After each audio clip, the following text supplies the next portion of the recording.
Hi everybody, it's Kid Catholic Season 3, Episode 12, and today we have two topics for you guys. We will be addressing the popular Christmas song, Mary Did You Know, and we will also be talking about how we can make Jesus the focus of our Christmas day. So, let's get into it. So, I want to start off by addressing the controversy on the very popular Christmas song, Mary Did You Know. Now, I love this song. It was one of my favorite songs.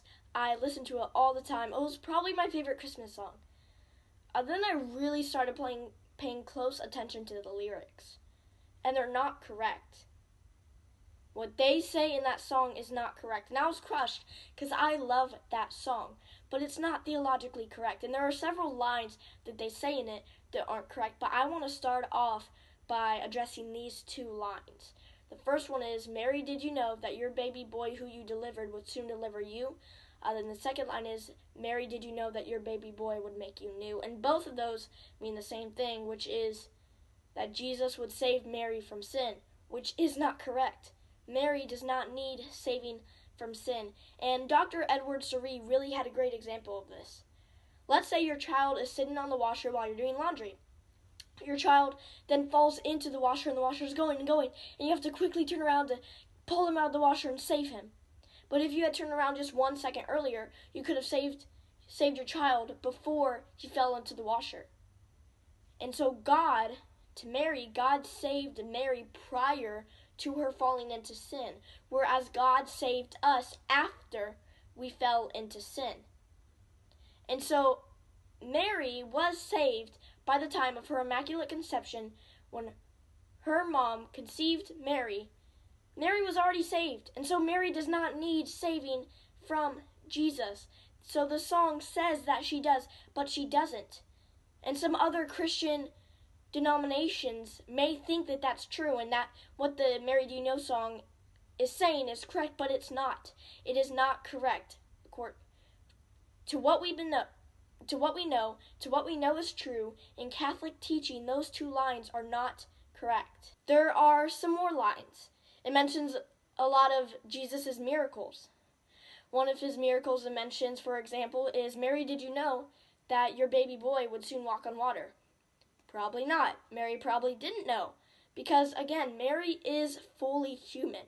She is fully human. Jesus, when he was on earth, was fully human and fully divine. But Mary is just fully human, so she isn't able to predict every little detail that's going to happen. And some more lines, one of them, for example, talks about how, Mary, did you know that your son was to be God? There are several lines that say this, that your son was to be the great I am, which is God.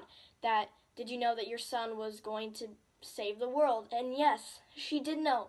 The Archangel Gabriel, we read in the Bible, came to Mary and told her that she was going to be conceived with the Son of God from the prophets. So she knew that her son was God.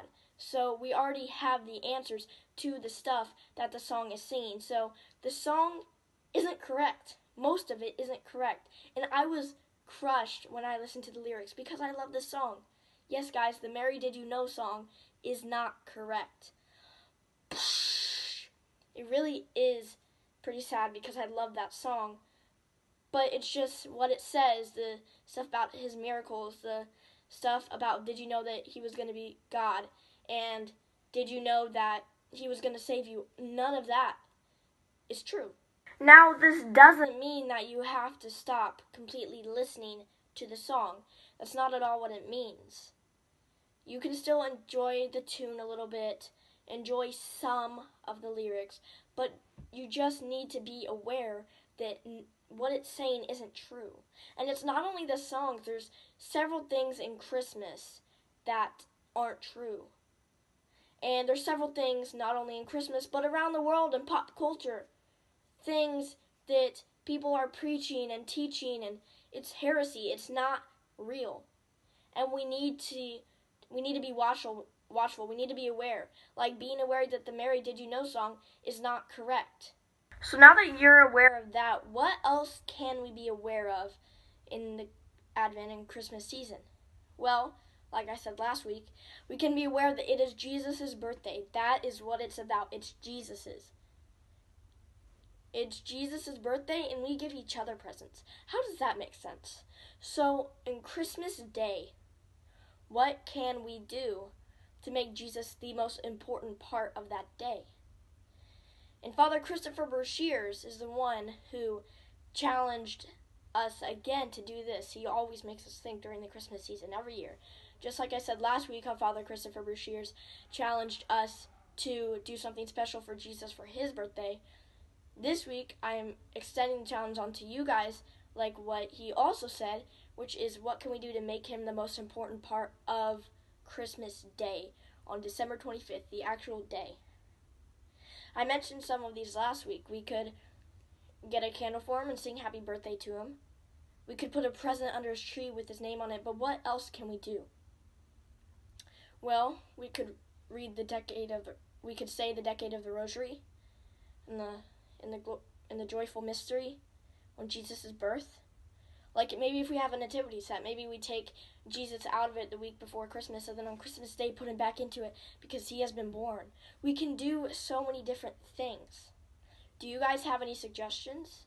Why don't you guys comment down below and comment what we can do to make Jesus, the reason for the season, the most important part of the day, because it is his birthday. It's not ours, it's not yours, it's not mine, it's Jesus's.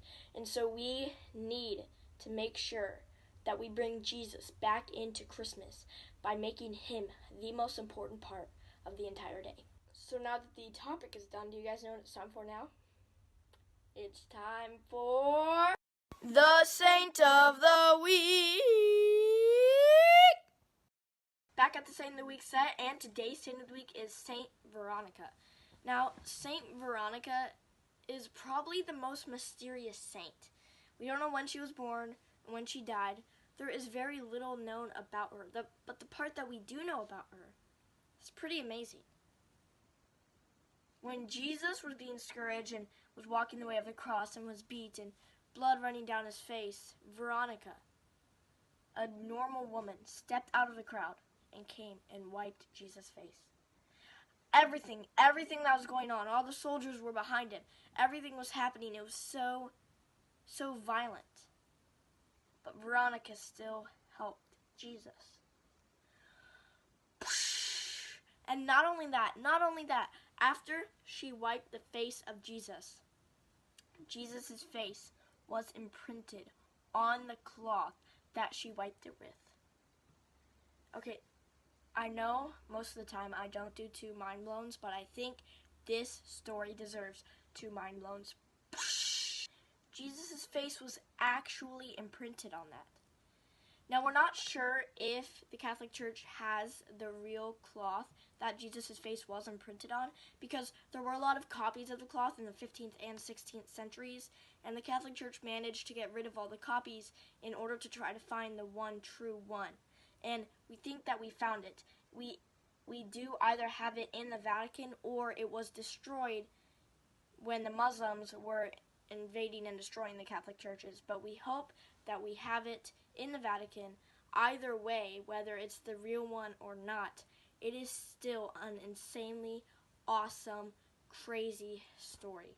So, thank you guys so much for watching. Please like the video. Please click the red subscribe button down below and the bell next to it. That way you get notified when I come out with a new video. Please comment down below if there is anything you want to learn about in a future episode. Also, please like my Facebook page at Kid Catholic. The link to the Facebook page will be in the description and in the comments. That was Kid Catholic Season 3, Episode 12, and I'll see you guys next week.